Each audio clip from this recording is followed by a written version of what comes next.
H11 police line कब्रिस्तान में इस वक्त मैं मौजूद हूँ। सीनियर सहाफ़ी एंकर पर्सन अरशद शरीफ साहब की ये आखिरी आरामगाह, उनका आखिरी घर ये तैयार हो रहा है। पाकिस्तान स्टोरीज में खुश आमदीद, मैं हूँ इमरान अली खान। कल रात ही वो पाकिस्तान पहुँचे, उनका इस्तकबाल किया गया सहाफ़ियों की तरफ से, उनके अहले खाना की तरफ से। उसके बाद अभी हम कब्रिस्तान में मौजूद हूँ जहाँ पर उनकी आखिरी आरामगाह की तैयारी हो रही है, का काम चल रहा है। और उनके बड़े भाई अशरफ शरीफ और उनके वालिद मोहम्मद शरीफ साहब का भी यहीं पर आखिरी आरामगाह बनी हुई है।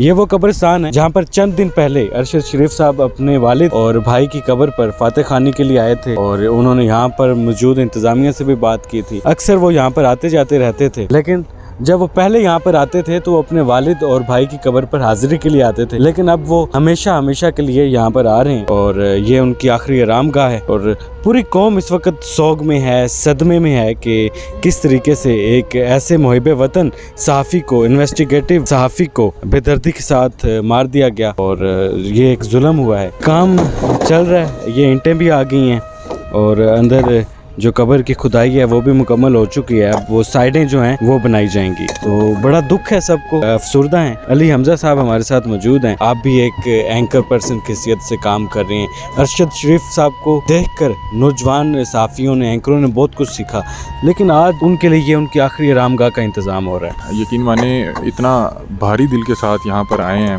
सफ़र करना मुश्किल था, आंखें अश्क बार हैं। यकीन माने जिस दिन ये खबर मेरे ख्याल रात के 2:45 बजे मिली, मैं उस रात सो नहीं सका। मुझे नहीं पता था कि मैं क्यों नहीं सो पा रहा। ये खबर घर में पहुंची तो अगले दिन वालदा मुझे कह रही है बेटा ध्यान से, बेटा ख्याल से। वालदा और फैमिली वाले ऐतल कुर्सी फूंक के भेज रहे हैं। मुझे नहीं समझ आ रही कि मैं उनको किन अल्फाज में उनको हौसला दूं कि अगर अरशद शरीफ साहब जैसे इतने सीनियर सहाफ़ी जिनके अल्फाज में इतनी ताकत थी कि वो क्या कहते हैं बड़े बड़े ऐवानों को हिला देते थे, उनको इस तरह से रोड पे शहीद कर दिया जाएगा तो आप और मैं किस खेत की मूलियाँ।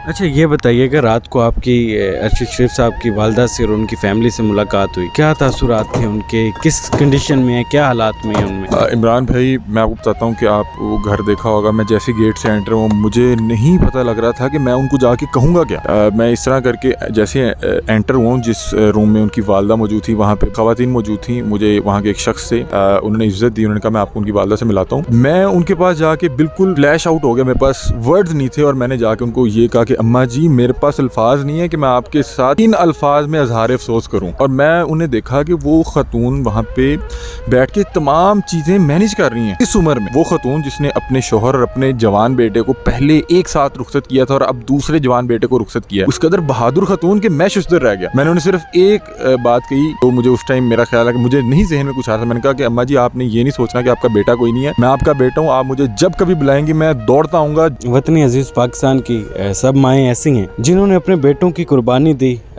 वतन अजीज़ पाकिस्तान के लिए बेटों ने शहादतें हासिल की, उसके बाद भी उनका जो हौसला है वो कभी कम नहीं होता। अंदर के हालात आप देख सकते हैं, ईंटें रखी जा रही हैं, साइड की दीवारें बनाई जा रही हैं, ये शेल्फ है जो कि बाद में ऊपर से लगाई जाएगी। ये मिट्टी मैं अब क्या कह सकता हूँ। और इससे थोड़ा सा आगे जाएंगे तो उनके वालिद और भाई की भी कब्र है। हमें इजाज़त दें, फ़िलहाल हम कोशिश करेंगे कि मज़ीद भी आपको अपडेट से आगाह रखें। फ़िलहाल पाकिस्तान स्टोरीज़ को देखते रहें। अल्लाह हाफिज़।